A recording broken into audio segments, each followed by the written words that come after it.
Yeah, how you doing? Welcome back to the channel. This is Cracks in Time. I'm your host, Rick. So I have this GW-800. You can see there. I received this watch extremely cheap. I would say around the $20 mark.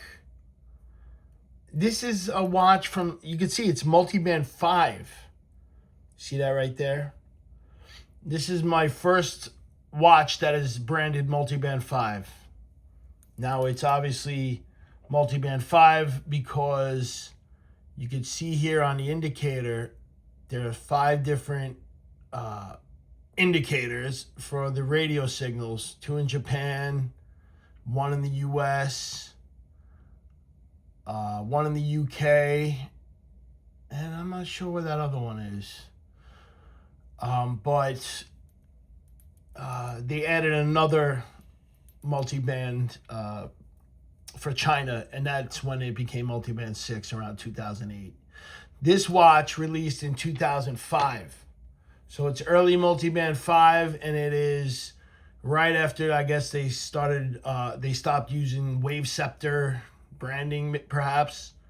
You can see it's a little dirty. I'm going to clean it up. I'm going to save the strap and use it again, obviously, and I'm not going to go buy a strap for this right now. It looks like a cleaning could salvage it.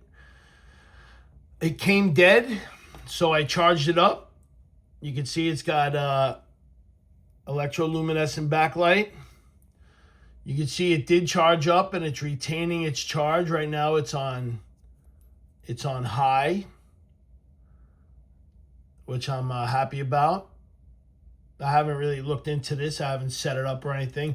I did take it outside this morning, and there is a spot near my apartment where I can sometimes receive the signal for the multiband. If you do this, you know, most times it's hit or miss. Most times it's miss. Sometimes you get the signal, but I was unable to get the signal on this morning. It seemed like it would fail before it would reach the U.S. Tower. But I'm gonna put it on the windowsill tonight, and we're gonna see how it goes. I think, you know, obviously it's gonna work because, you know, once you have a spot in your living quarters that can pick up the multiband, usually by a window, you're in good shape. So I did charge this up. It came back to life. What I'm going to do is just take it apart, clean it up a little bit. Now, there's something about these early to mid 2000s G-Shocks that I've been liking lately. I don't know if you've been watching my channel. I've been doing these, highlights of these early to mid 2000s G-Shocks that I've been finding at good prices. I like it. It kind of reminds me. You can see the rounded bezel. They all shared kind of maybe a similar aesthetic in a way.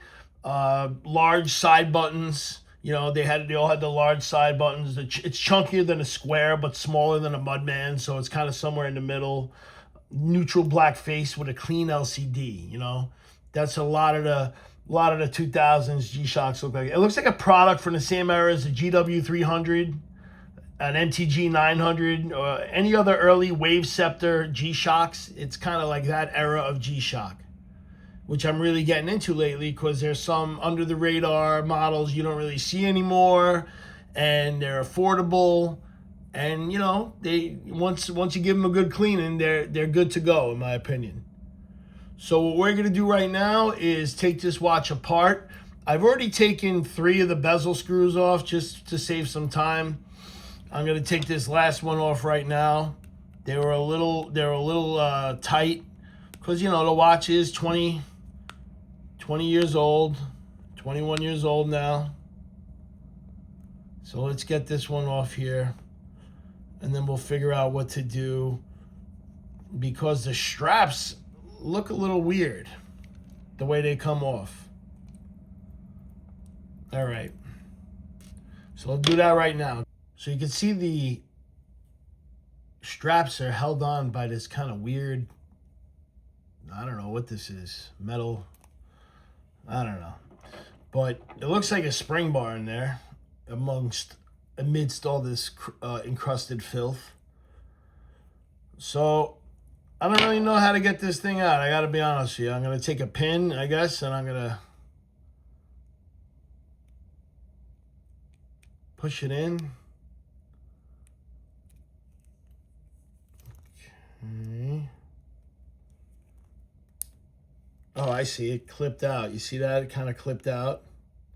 Now I can take this off. Ugh, it's nasty. Nasty, very nasty. Okay, this is unconventional for G-Shock straps. I don't think I'm a fan. So it looks like, just for posterity here, so I can put this back, the spring bar goes through there, and then that clamp goes on top of that. All right. So to get the spring bar out, what do? Push it through. Yes. Okay, just push the spring bar through. Comes out the other side. Wow, it's a pretty long spring bar. Weird strap. Okay. So this should come right off, and it does. You can see it's dirty. I'm going to give this a cleaning.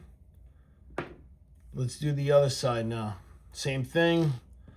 Pop this pin in there. Get that off.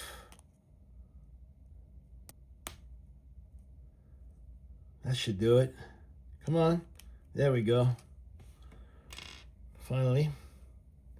So 2 of these metal things are off. I got to clean those now. More things to clean. This watch is pretty dirty. What am I doing? Using a pin for that. Let's just get this out of there. Push that in.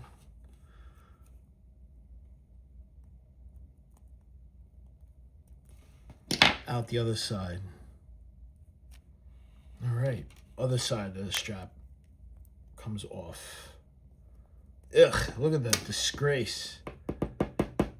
That is disgusting.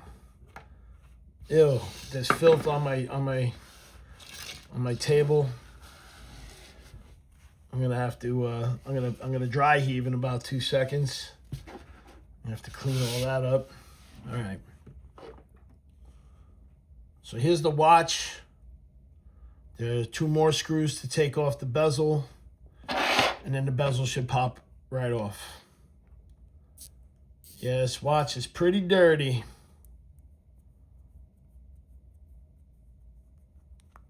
I'll look up how much I paid for this exactly. I don't really remember off the top of my head. Usually I look things up before I start. I'll get that information for you right now.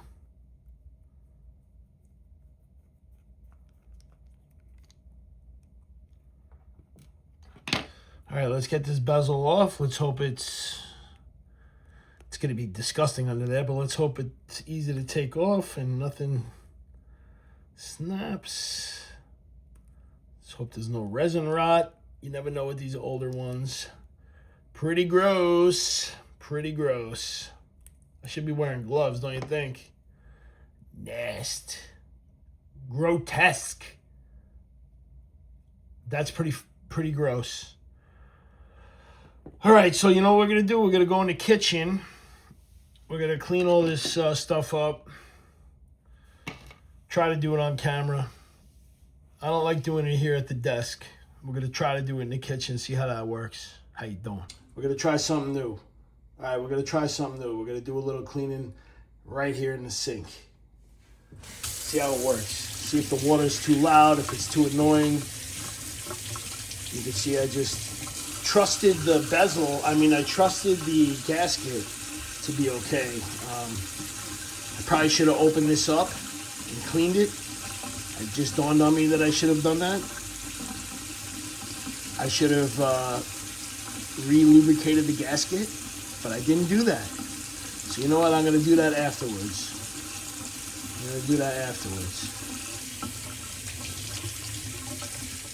So you just give it a good scrubbing with a toothbrush, some Dawn dish soap. That's how I do it. You saw how dirty this thing was before, right? It was pretty disgusting. So you just give it a good rinse. And now it's nice and clean. All right, time for the straps. These were pretty dirty too. They had human detritus encrusted within it, embedded within its molecular structure. So I'm trying to get rid of that. I don't like it. You guys got to let me know if you enjoy watching the cleaning process, because I'll stop doing it if you don't like it. And if this water is too loud, you let me know also. But right now, this is how I clean it. I guess I could stop the water in between, but we're on a roll right now, you know? We got the other half of the strap. Get in there, get in there. See that? All right, there we go, there we go. Underneath the keeper. There we go, nice. Both sides of it underneath. Those bristles under there, you see that?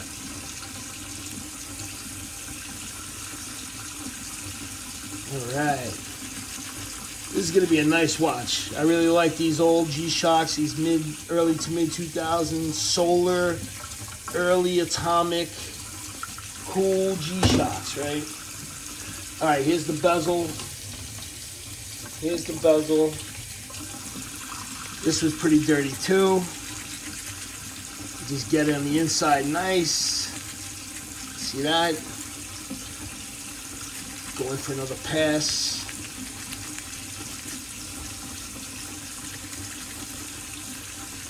Yeah, nice and clean.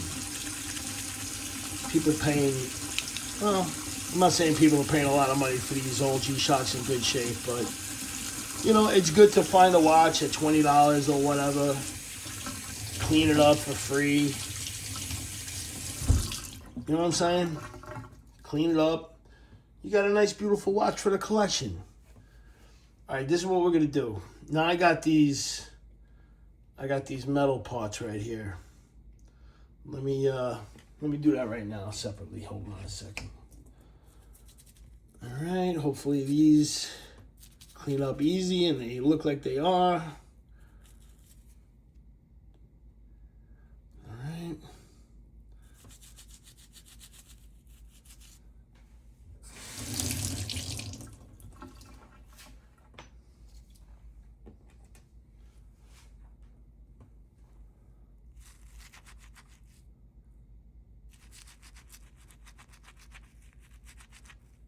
All right.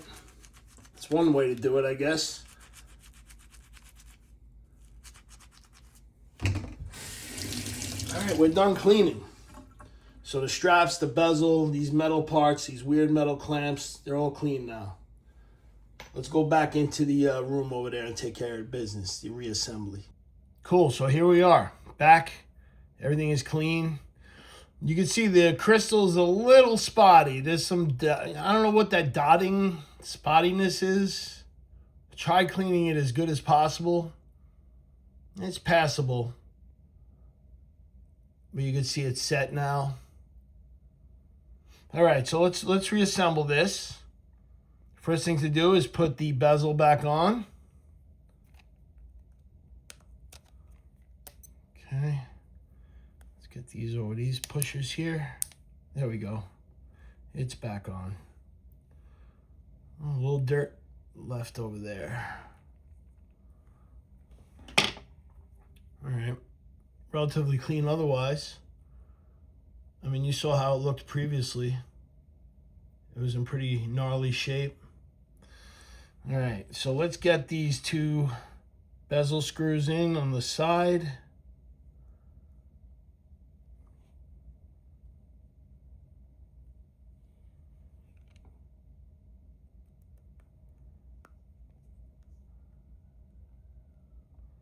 All right. Let's pop these straps back on. Oh, yeah, well, I say that like it's easy, but I don't know how to do this with these. Okay, so I guess these go like this. Okay, so that pops in like that. Now I assume I take a spring bar and what? Just push it in? Just goes in like that. Push it in. Okay, it's in there. Coming out both sides. So now I assume I take, oh geez, I don't know what's, I guess it goes like this. Pop this on one side there. And then you see I gotta push that in. Let's see. There we go. Nice. Very nice. Actually, I don't mind that system for putting the strap back. It's not too bad. It's a lot easier than some of these other ones that take a long time to put them on. Holy moly. All right, let's put this one on.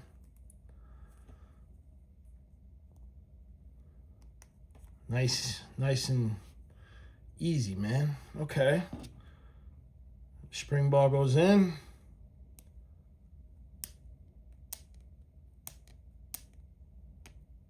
Let's see. Push that down with a spring bar tool. All right, spring bar is popping out both sides. You can see. So let's take this one end over this side. Same thing as last time. You got your pin, you got your edge of the spring bar sticking up. You're just gonna push it in, and that's gonna snap right in there. Very cool. Very cool. So let me pop these bezel screws in. You know, you don't have to sit here and watch me do that. So let me do that, and we're gonna take a look at this watch nice and fixed. Not that it was broken. I mean, nice and clean. How about that? Nice and clean. So this was a pretty easy, nice, you know, I didn't break the watch down to its core. It wasn't a total breakdown. But, you know, little basic cleanup.